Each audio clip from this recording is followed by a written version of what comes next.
तो क्या कर रही है? मैं बुक्स का रेफरेंस ढूंढ रही हूँ। तू क्या कर रही है? नेटफ्लिक्स पे मूवी देख रही हूँ। क्या हुआ? मेरे को मेरा बुक्स का रेफरेंस मिल गया। Thank you laptop, thank you Google, you are the best. तेरी मूवी कहाँ पहुँची? मेरी मूवी बस अभी ख़त्म हुई। क्या मस्त क्लाइमैक्स था, मज़ा आ गया, एकदम माइंड फ्रेश हो गया। और सुन, आज मेरे दोस्त ने ना मेरे को डिनर के लिए इनवाइट किया, तो मैं क्या करूँ? तूने शंभू काका से बात की? नहीं, वो आए ना तो मैं उनसे पूछ लूँगी। मेरे को भी उनसे 2-3 बातें करनी है। पहली तो मैं फ्रेंच क्लासेस करूँ या ना करूँ, और दूसरा सब लोग ड्राइविंग क्लासेस में जा रहे हैं, तो मैं क्या करूँ? ओह, शंभू काका आ गए।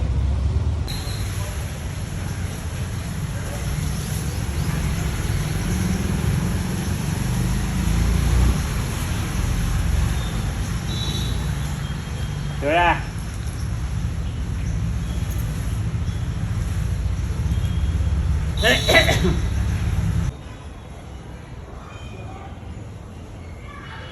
शंभू काका, मुझे आपसे एक बात पूछनी थी। मेरे दोस्त ने मेरे को डिनर के लिए इनवाइट किया, तो मैं जाऊँ या ना जाऊँ? और मेरे को भी 2 बातें पूछनी थी। पहली तो मैं फ्रेंच क्लासेस ज्वाइन करूँ या ना, और दूसरा मैं 18 ईयर्स की हो गई हूँ, तो सारे फ्रेंड्स मेरे जा रहे हैं, तो मैं ड्राइविंग सीखने के लिए जाऊँ? देखो बेटा, आपने तो अच्छी तैयारी कर ली, बोला मुझे प्रश्न पूछने की, बहुत पक्के हो। देखो अभी आपने पहला जो मुझे पूछा ने कि बेनपणी के घर पर जाऊं का न जाऊं, तो मेरी तो ना है। मैं भले आपको ऐसा लगूंगा कि ना क्यों बोलते हैं, कि देखो भाई आप उसको बोलेंगे, आप उसके घर पर तू जाएगी, बराबर है, और फिर वो आपको उसको आपके घर पर बुलाना पड़ेगा, एक व्यवहार है, तो फिर उसको मज़ा हो न हो, इस तरह का उसको कंपल्सरी हाँ बोलनी पड़ेगी, ऐसे बहुत प्रॉब्लम रहेंगे।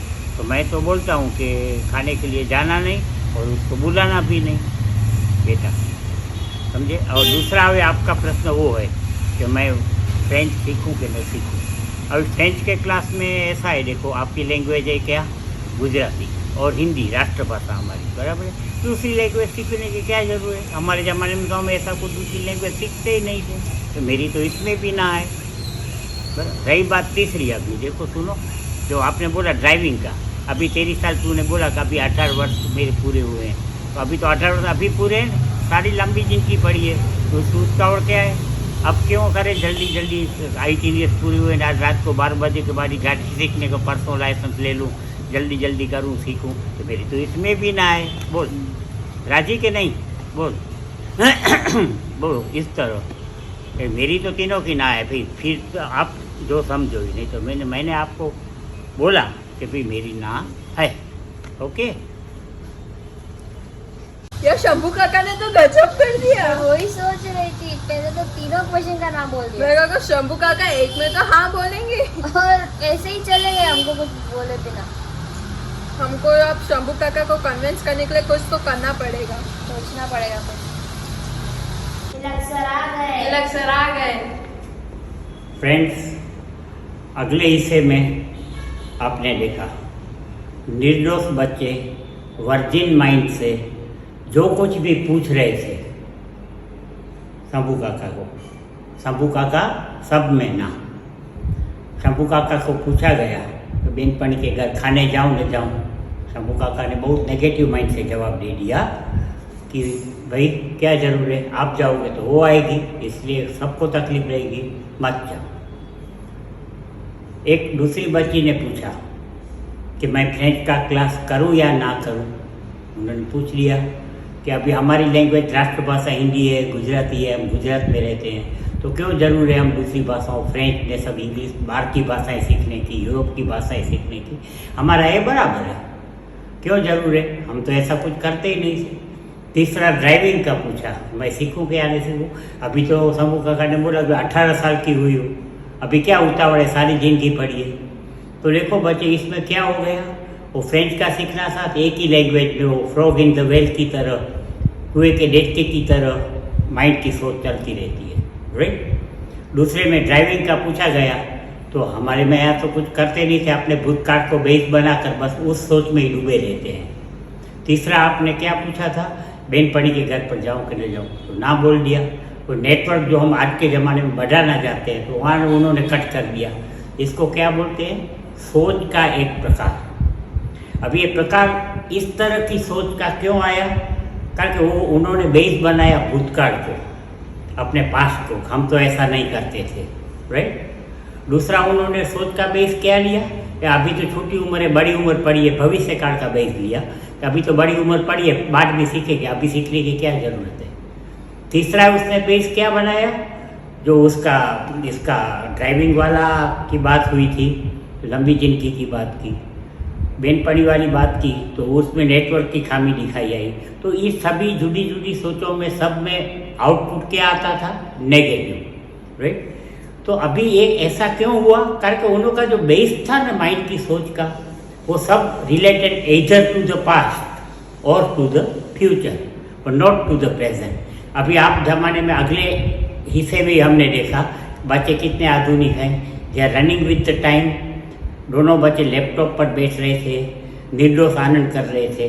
तो उसके सामने उस जमाने की रनिंग वर्तमान की जो सोच है, वो आपकी कोई भी उम्र हो, उन्हों के साथ चलने के लिए, नई जनरेशन के साथ चलने के लिए यही एक उपाय है कि हम अपना भूतकाल बंद कर दें। करके भूतकाल वापस नहीं आता वर्तमान में, हम अपना फ्यूचर भी बंद कर दें, करके वो चिंता खड़ी करता है। हम सिर्फ वर्तमान में रहें। तो इसका मतलब मैं कहने को ये चाहता हूँ, सुनो सब शांति से, मैं कहने को ये चाहता हूँ कि आप अपनी जात को कोई भी नई सोच आपके मगज में आए बाहर से, तो उसको आप वर्तमान के संजोग में, वर्तमान के क्या बोलते हैं, जो कुछ रनिंग चल रहा है उसके संदर्भ में ही सोचें। इसको नाम दिया गया है जीरो बेस्ड थिंकिंग। आप अपने आप को जीरो बेस्ड बना लो।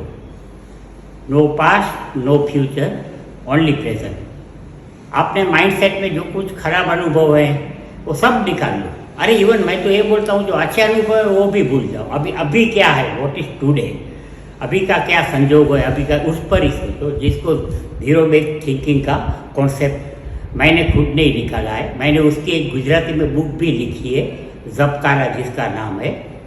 वो बुक भी मैं अपने साथ बच्चों को और बड़ों को सबको, माँ जी कैसे हो, बराबर, सबको मैंने दिखाने आया हूँ कि इसमें गुजराती में जीरो बेस्ड थिंकिंग नाम का एक काव्य है, जिसका मैंने हिंदी ट्रांसलेशन करके अभी पढ़ता हूँ। ध्यान से सुनना बेटे।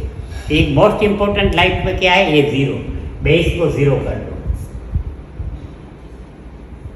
जीरो बेस्ड थिंकिंग, अपने आप को जीरो बेस बना दो। नहीं भूतकाल, नहीं भविष्य का, सिर्फ वर्तमान।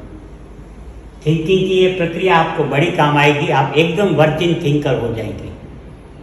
कोई भी ऐसा आपका पूर्वग्रह, आपकी मान्यताएं, आपका जो कुछ भी माइंड में होगा वो सभी इसमें से बाहर हो जाएगा और आप तटस्थता से सीख सकेंगे।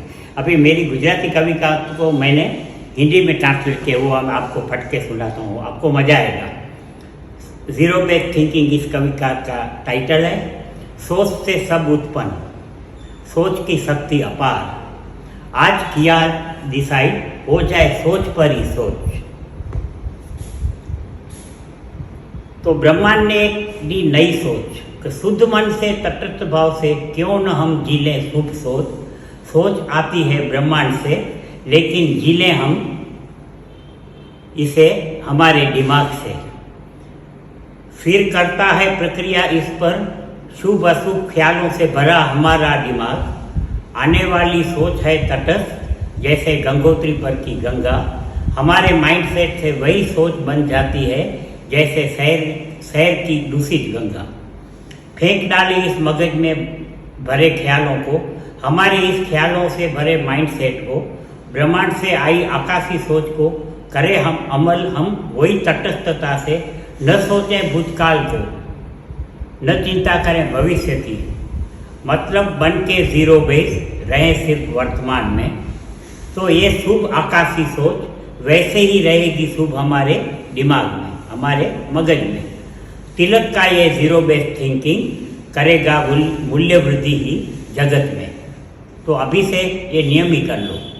भूतकाल मत सोचो, भविष्य की मत चिंता करो, वर्तमान में खेलो, वर्तमान में जियो। Thank you very much.